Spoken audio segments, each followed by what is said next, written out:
Chapter 2. Choice. Thervius and Belderon watched each other closely. The pale glints of each other's eyes refracted a feeble reassurance between the two of them. Otherwise, everything was dark. They clasped each other's hands and shifted in their soaked boots. They stood still as they both realized that their sanctuary was threatening to become a frozen tomb.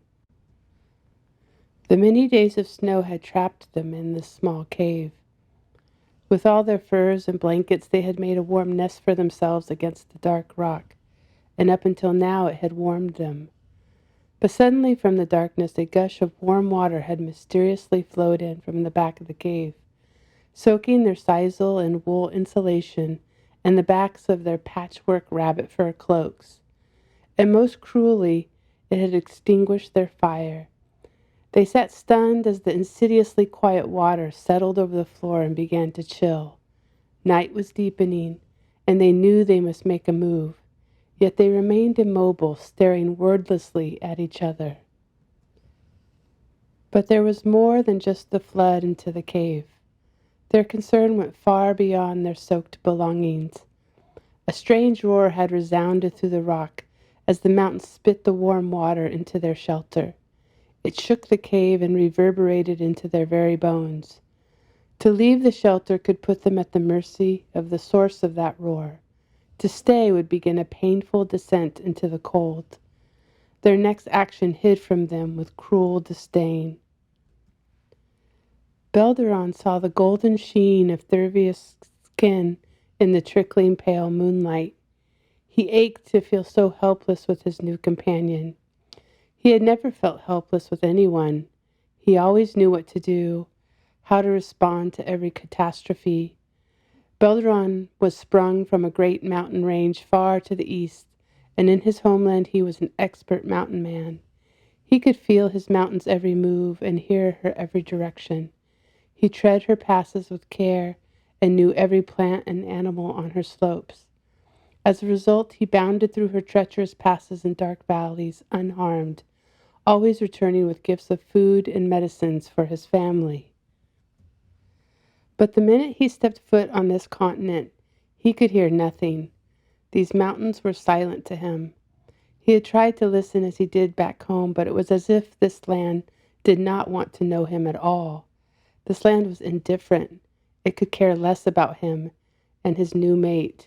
It was cold and mute and strange. Yet the two ventured forward into the strange land. It felt wrong to be here, and at the same time their instincts said they should keep going. They moved into this difficult world on the strength of their harmonious journey thus far, which had been blessed with synchronicity and good fortune. When Thervius had entered Belderon's mountain settlement, a traveler from the southern coast, the two were immediately drawn to each other. They explored the mountainside, spending night after night under the stars. After one such trip, the two entered the settlement to bewildered stares that then turned to exuberant greetings. Everyone now knew that the other half of Belderon's heart had arrived. No one expected it to be another man, but the fact was quickly dismissed in the presence of the great heart light emanating around them. The familiar pink glow was the ageless sign that signified the presence of love and destiny between two humans. Anyone who tried to usurp or deny the presence of a heart light became cursed and risked utter disaster. Furthermore, anyone who crossed the heart light was a risk to all who knew them and a bane to the entire community. And so their arrival gave way to days and days of festivities. It was a long celebration that acknowledged the birth of something mysterious and good. For although the couple's path was yet unknown, everyone knew that their collective survival depended on the coming home of two hearts. The very structure of their community depended upon it. Everyone had an obligation to support the new union. The heartlight was like a blossom on an unknown fruit tree. What fruit would bear was yet to be seen, but it was fruit that was indeed promised. This knowledge wavered within Belderon. He could feel death's consideration of them now. Perhaps they would be taken before they had hardly begun.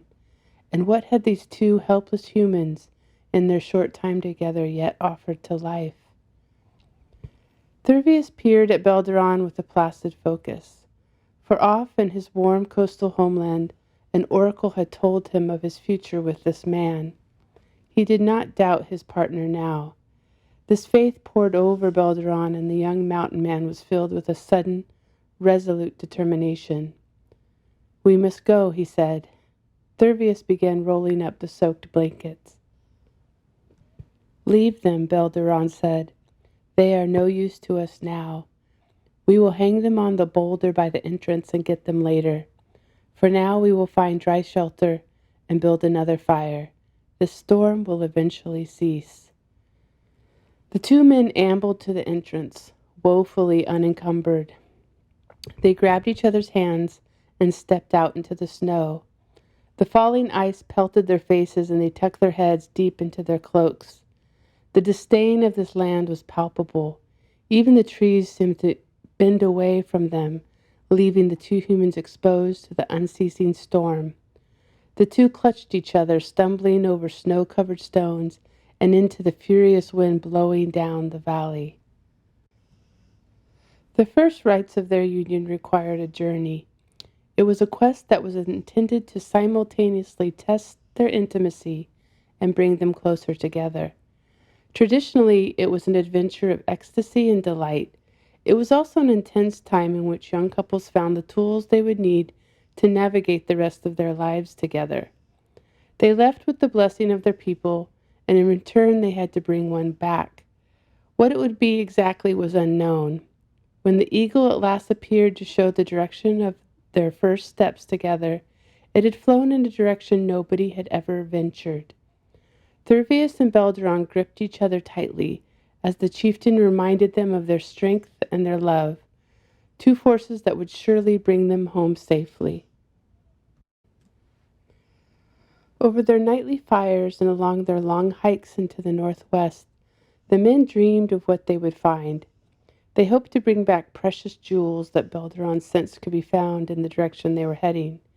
They knew the humble people of the spare mountain settlement would be amazed at such gifts. Belderon had encountered veins of gold citrine that extended across the far flank of his mountain, but he saw in his mind veins the color of the blue jay. The image stayed with him, guiding him and his companion instinctively across the range. The two men traveled until they reached the icy northern sea. Belderon gazed across the white peaks of the frigid waves and saw the towering, endless ranges of Gren Amar. Their mystery sent a thrill through him, and he exclaimed to Thervius that they must go there. They exuberantly made a wooden craft of driftwood that brought them safely to the shores of the awesome land. As they approached, it grew larger and more spectacular. The peaks were pure granite stone, and everything was white with snow. The air was so clear, great details of the stones could be seen from far distances. Their first steps from the small boat to the shore were onto a white, snow-covered beach. They found the entrance to a valley and began walking up it, climbing higher and higher into the mountains. They journeyed for days, camping in the shelters of trees and letting themselves be overwhelmed by their grand surroundings. Then it began to snow. It was as if something was trying to drive them back. The heavy, fierce gale swarmed up the valley, making it impossible to see. They walked blindly into the piercing white until Belderon found a cave. It was spacious and deep and secure, until now. Now a bid for their lives sent them back out into the furious cold. The two trudged into the white abyss, step by difficult step, guided only by Belderon's disconnected instincts. Thervius found a handful of nuts in his pocket and brought his closed fist out into the storm to put the food into Belderon's hand. This nurturing gesture sent a flash of warmth up Belderon's arm, which flung around Thervius and held him close, guiding him through the deep snow. They moved in silence, their hips finding a rhythm together as they strode side by side. This deliberate cadence stirred a connection deep within them and they moved closer, trying to feel as much of each other as they could through the thick layers. Only in each other could they feel a semblance of safety. The stronger feeling caused the heartlight around the two men to grow fiercely, giving off a deep and radiant red. It intensified with the growing desperation of the men's hearts. The uncertainty of their lives fueled the growing heat, softening the snow around them. It turned the falling ice to rain and the snow beneath their feet to a thinning slush. The two men's souls grasped at the heat. It was the only warmth they knew, their only obvious source of hope. Their attention turned far within, and gradually they began to let themselves forget where they were. They moved deeper into memory, and their gaze fell upon past encounters with each other. In the growing reverie, they saw less and less of their surroundings. In their focus on each other, they were getting lost. The ledge of the mountain thinned as they staggered into the fiercest part of the storm. Thervius and Belderon walked dreamily on as the heat and light grew. The aura of warmth around them began to cause the snow to melt ever more rapidly on all sides. Everything grew slippery and wet underneath them. Their feet pressed now into bare, damp ground, and their soft boots dragged along the mud. Their walk turned into a noisy, ambling stagger. The heartlight burned with reckless joy and hubris. The two men mindlessly indulged in the warmth, not noticing that the earth was beginning to blister and rupture under each step. They were leaving a trail of upturned earth that then froze in barren, disregarded nakedness as the heartlight drifted away with the traveling men. The environment was changing. Any form of heat, even that of warm-blooded humans, was foreign here. The trees, which thrived in the extreme cold, were now scorched even at distances where the heat was most subtle. The snow orchids began to droop. These delicate white flowers grew from bare rock and could photosynthesize the intense starlight that sung through the pure, rarefied atmosphere. But the starbeams were suffused by the unchecked heartlight. The men walked on, forgetting their need for dry shelter, forgetting the ghastly roar the mountain had made. They were deep in love, but they had forgotten where they were. Their neglect was making a wound in the land. The heartlight began to turn a darker red, and the air around the men thickened. They unconsciously began to breathe more deeply as the lungs responded to the thinning oxygen. Instinctively, Thervius and Belderon gripped each other more tightly with hot, sweating hands.